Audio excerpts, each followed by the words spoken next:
আমাদের মুখ্যমন্ত্রী বলেন ধর্ম যার যার, উৎসব সবার। আর বিরোধী দলনেতা যিনি 2,33,27,000 লোককে প্রতিনিধিত্ব করেন, আমি বলে যাই ধর্ম যার যার, রক্ষা করার দায়িত্ব তার তার। তাই পিতৃপক্ষে কাঁচি নিয়ে বেরিয়ে পুজো উদ্বোধন, হিজাব মাথায় দিয়ে পুজো উদ্বোধন, এ জিনিস আপনি আমি মেনে নিতে পারি। পুলিশের ভয়ে, এলাকার ছোট ছোট মস্তানদের ভয়ে বাবা শান্তিতে তো আছি, এদের সঙ্গে লাগাবো কেন? কিন্তু মা দুর্গা সর্বশক্তিমান, পিতৃপক্ষে উদ্বোধন হিজাব মাথায় দিয়ে, দেখলেন না কলকাতাতে মা দুর্গা তার শক্তি দেখিয়ে দিল 2 ঘন্টায়। দেখলেন তো মায়ের ক্ষমতা, মায়ের শক্তি। তাই হিন্দু ধর্মকে সাংস্কৃতিক উৎসবে পরিণত করার চক্রান্ত ব্যর্থ হিন্দুদেরই করতে হবে। আপনি কে হরিদাস পাল? আপনি ঠিক করে দেবেন বিসর্জন কবে, উদ্বোধন কবে? না বন্ধু, উনিও পারবেন না, আমিও পারব না। আমার পঞ্জিকায় লেখা আছে মহাষষ্ঠীর বোধন, সপ্তমীর কলাব স্নান, অষ্টমীর পুষ্পাঞ্জলি, নবমীর আরতি, দশমীর বিসর্জন। আমি হিন্দু, আমাকে আমার পঞ্জিকা শাস্ত্র মেনে ডেট এবং সময় অনুযায়ী করতে হবে। এটা আমাকে গীতা বলে গেছে, ভাগবত গীতা। ধর্ম রক্ষতি রক্ষিত, ধর্ম রক্ষার এই লড়াই আমাদের সবাইকে ঐক্যবদ্ধ হতে হবে আগামী দিনে। এবং আমরা চাইব এই বাংলার নারী সুরক্ষা থেকে শুরু করে বেকারদের যন্ত্রণা, শিল্প এবং শিক্ষা প্রতিষ্ঠানের তালা, এই রাজ্যের রামনবমীতে ঢিল পড়ে। এই রাজ্যে কথায় কথায় মন্দির ভাঙা হয়, কথায় কথায় পুজো করতে বাধা দেওয়া হয়। রফিকুর রহমান আমডাঙ্গার তৃণমূলের এমএলএ কে সাহস দিয়েছে আপনাকে যে আপনাকে মাইক বন্ধ রাখতে হবে নির্দিষ্ট সময়, আরো জোরে মাইক বাজবে?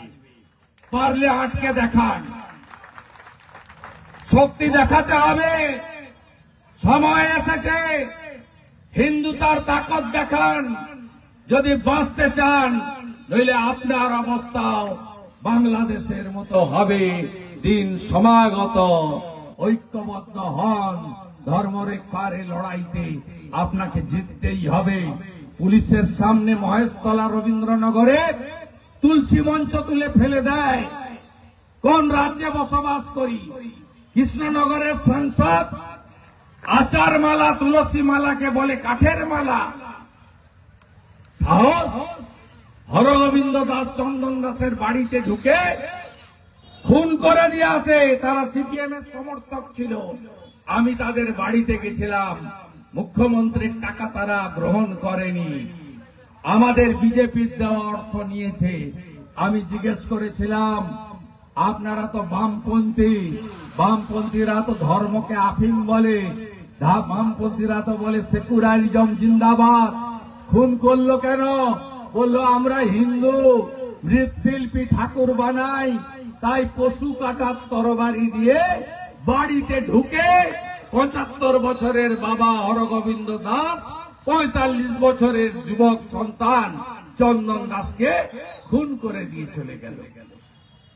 এখনো যদি না ঘুম ভাঙে, আপনি ভাবছেন তো ধুলিয়ান শামসেরগঞ্জের কথা বলে চলে গেল, অনেক দূর, 300 কিলোমিটার দূরে।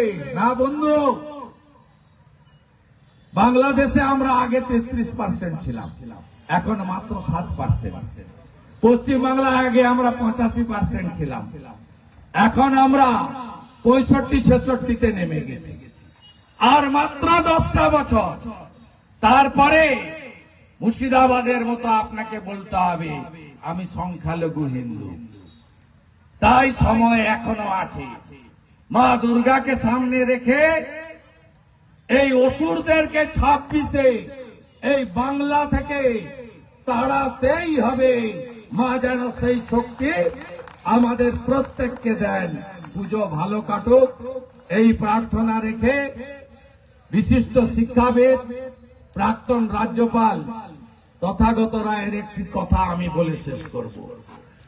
তিনি বলেছেন শারদ উৎসব বলবেন না, ওটা কমিউনিস্ট সুলভ কথা। বলবেন দুর্গা পূজা। দুর্গা পূজা, দুর্গা পূজা হিন্দু বাড়িতে তুলসী মঞ্চ স্থাপন, দীপদান, শঙ্খবাদন, কার্তিক মাস একাদশী পূর্ণিমা পালন, অষ্টমীর পুষ্পাঞ্জলি, কালী পুজোর দিন রাত্রি যাপন করে পুষ্পাঞ্জলি দেওয়া থেকে শুরু করে প্রত্যেকটি হিন্দুদের আমাদের যে সংস্কার, আমাদের যে চিরাচরিত প্রথা মেনে গ্রামে গ্রামে হিন্দুদেরকে ঐক্যবদ্ধ করার বিনম্র আবেদন জানিয়ে আমার কথা শেষ করলাম। কোথায় গুন্ডারা 22 সালে এসেছিলেন, আজকে নেই, তোমার দেখা নাই রে, তোমার দেখা নাই। 26-এ আরো দেখা যাবে না, হাওয়া হয়ে যাবে। আপনারা জানেন যে অপারেশন সিঁদুর ভারতীয় সামরিক শক্তি তথা ভারতীয় শক্তির সবচেয়ে বড় একটা সাফল্য। আমরা একটা এমন দেশে বসবাস করি যে দেশ সামরিক শক্তিতে পৃথিবীর অন্যতম শক্তিশালী দেশ, যে দেশ পৃথিবীর চতুর্থতম অর্থনৈতিক শক্তিশালী দেশ, যা কিছুদিনের মধ্যেই প্রধানমন্ত্রীর নেতৃত্বে তৃতীয় অর্থনৈতিক শক্তিশালী দেশে পরিণত হবে, যে দেশ পাকিস্তান আমাদের চিরশত্রু, যাকে আমরা দেশ বলে মনে করি না, একটা আবর্জনা। মোদিজির নেতৃত্বে আমাদের বাহাদুর সেনানীদের যোগ্য পরিচালনায় আমরা তিনবার ভিতরে ঢুকে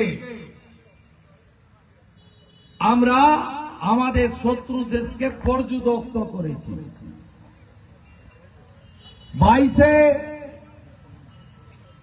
ঘটনা, যে পহেলগামের ঘটনা, এই ঘটনা আপনারা সবাই জানেন যে স্বাধীনতার পরে অনেক জঙ্গি হামলা হয়েছে, তো এই প্রথমবার আমরা দেখেছি হিন্দু দেখে বস্ত্র সরিয়ে হিন্দু হিসেবে নিশ্চিত হওয়ার পরে ছোট শিশুকন্যা, ছোট ছোট বোনেদের সামনে তাদের স্বামীদেরকে নৃশংসভাবে খুন করা হয়েছে।